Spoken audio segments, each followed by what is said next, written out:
정치 상황 등에 대하여 울분을 토하셨죠. 비상한 조치, 군이 나서야 되지 않느냐, 적극적인 역할을 해야 하지 않겠느냐라고 말하였죠. 군이 현실 정치에 이렇게 역할을 하는 것 정도로 저는 그 분위기로 이해를 했습니다. 결국 증인은 2024년 3월 말에서 4월 초순경 삼청동 안가에서 윤석열 대통령이 마련한 만찬에 김용현 당시 경호처장, 조태영 국정원장, 여인영 방첩사령관과 함께 참석한 사실이 있으시죠? 네. 당시 만찬은 원래 대통령이 증인과 국정원장, 방첩사령관에 대하여 방첩 조직을 강화하고 국정원도 차분하게 일을 잘하고 있다는 등 격려하는 자리였지만 피청구인이 시국에 관하여 이야기하게 되었고 피청구인은 그때까지 진행된 야당 관련 문제, 정치 상황 등에 대하여 울분을 토하셨죠. 뭐 울분까지는 아니고 다양한 주제를 말씀하신 것으로 기억합니다. 피청구인은 굉장히 답답한 심정, 특히 의료개혁과 관련하여 난항을 겪고 역풍이 이는 상황에 대하여 혼자서 1시간 가까이 길게 토로하였죠. 뭐 혼자서 길게라기보다 1시간 동안 주로 대화를 주도하셨고 저희들이 또 자유롭게 의견을 개진하는 그러한 자리였습니다.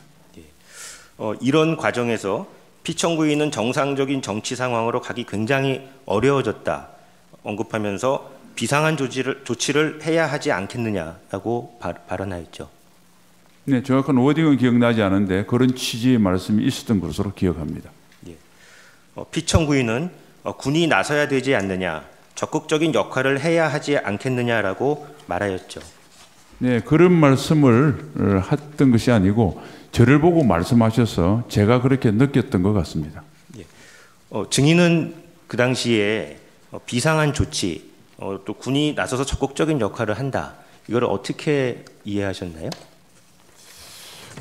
뭐 여러 가지 말씀 중에 지나가시는 말씀을 하셔서 뭐 그냥 그 말씀하신 그 취지 그대로 받아들였습니다. 별도로 추가적인 뭐 생각은 안 했습니다. 그러니까 비상한 조치로 군이 나서서 적극적인 활동을 한다고 하면 그게 법률 개념으로 치자면 현행 법령상 어디에 해당하는 건가요? 법령보다는 과거의 경험으로 볼 때 군이 좀 현실 정치에 이렇게 역할을 하는 것 정도로 저는 그 분위기로 이해를 했습니다. 결국 계엄이나 이런 비상계엄이나 이런 것까지 포함하는 군의 정치 개입으로 생각하셨단 말씀이신가요? 뭐 그런 계엄까지 생각은 못했고 어쨌든 어떤 경우든 저는 그 적절치 않다고 이렇게 제 의견을 피력한 적이 있습니다. 이에 대하여 증인은 제가 법은 잘 모르겠지만 역사적으로 볼 때나 당위성 면에서는 적절치 않다. 국민이 용납하지 않고 장병들은 국민과 생각을 100% 같이 간다. 그것은 현실성이 없다고 반대하셨죠. 네, 뭐 법적인 문제를 떠나서 그 어떤 어려움을 해결하는데 좋은 솔루션은 아니란 취지로 제가 진언을 드린 것으로 기억합니다.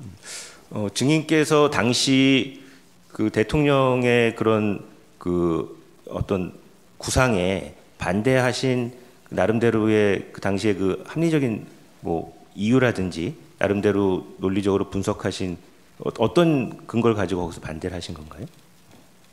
뭐 구상을 대통령께서 밝힌 거 그런 정도는 아니었고 그 대화를 하면서 지나가는 말투로 그런 비슷한 말씀을 하셔서 그냥 듣고 별다른 말씀을 안 드리려고 하다가 아무래도 이제 저를 보고 말씀하셨기 때문에 저는 평소에 이제 제가 알고 있던 역사관 그리고 군나의 현실, 우리 국민의 정치 의식 등을 고려할 때 뭐 그러한 것들은 그렇게 썩 유용한 방법이 아니다 이렇게 말씀을 드렸습니다. 예. 그러면 그때 증인은 계엄의 요건인 전시사변 그밖에 국가 비상사태에 해당하지 않는다라고 그렇게 판단해서 반대하신 건가요?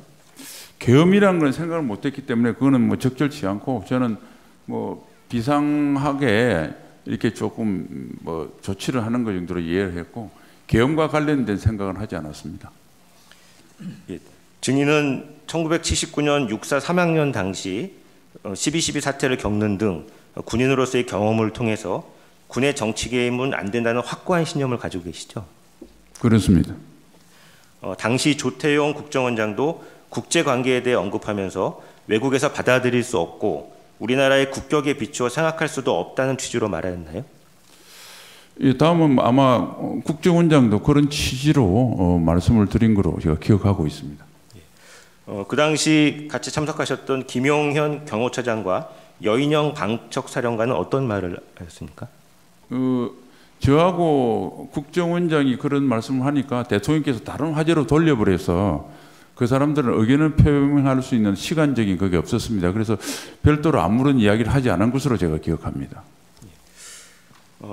위 대통령과의 만찬 자리를 마친 후에 증인은 김용현, 여인영과 증인의 국방부 장관 공간에서 차를 마시면서 이야기를 나누셨죠?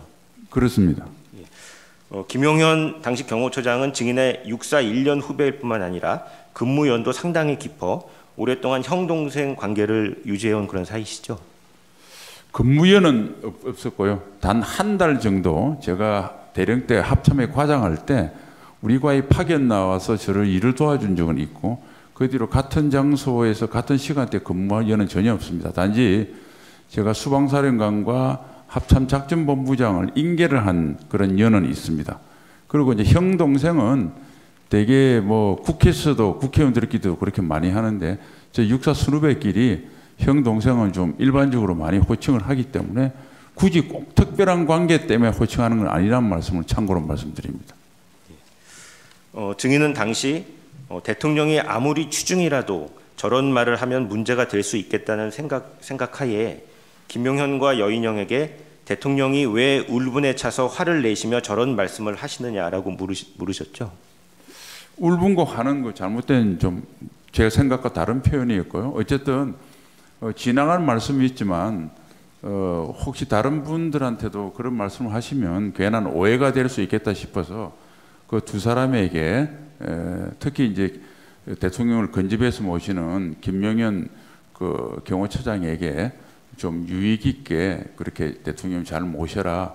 그리고 대통령을 잘 모시는 길이 그런 말씀을 혹시라도 안 할 수 있도록 하는 것이 부화된 저희 도리다. 뭐 이런 취지로 이야기를 했던 것으로 기억합니다. 그러면서 증인은 국방부 장관으로서 대통령이 언급한 비상한 조치에 절대 반대한다. 반드시 증인의 뜻을 대통령께 전해달라고 말씀하셨죠? 네, 뭐 그런 뜻을 제가 저를 계기로 해서 대통령께서 그날 우리가 사실은 술을 곁들인 식사 자리였는데 혹시 그걸 그렇게 깊게 생각 안 하실 수도 있어서 제 핑계를 대서 한번 경호처장에게 대통령께 그렇게 말씀을 좀 전해달라는 뜻으로 그런 표현을 썼습니다. 예.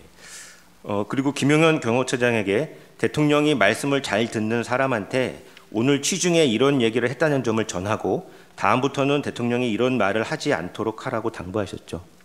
네, 사실은 저 같은 경우는 대통령님과 장관이 됐지만 별도로 시간을 가져본 적이 별로 없던 상태였는데 그런데 이제 저한테 저런 말씀을 하시는 거 보고 다른 또 혹시 아주 가깝지 않은 사람들 이야기를 할까봐 아무래도 대통령 주변의 인간관계는 경호처장이 잘 아니까 대통령께 좀 말할 수 있는 분들을 한번 봐서 오늘 일을 좀 설명하면서 지나가는 말투였지만 한번 말씀드리는 게 좋겠다 그래서 제가 제안을 했습니다. 그랬더니 경호처장은 제 말에 100% 동감을 했고 그렇게 하겠다고 했습니다.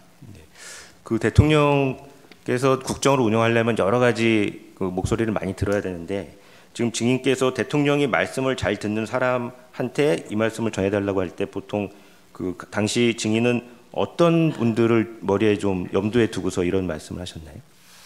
제가 사실은 대통령님 주변의 개인적인 인간관계를 잘 몰라서 그냥 보도에 이렇게 보면 뭐 성함은 말씀드릴 수 없지만 여러분들이 대통령과 가깝다고 그래서 뭐 그런 원로들한테 이야기하면 되지 않겠느냐가 염두에 뒀는데 김용희 처장한테는 구체적인 사람이나 그런 걸 거명한 적은 없습니다. 혼자 그렇게 생각했습니다. 예.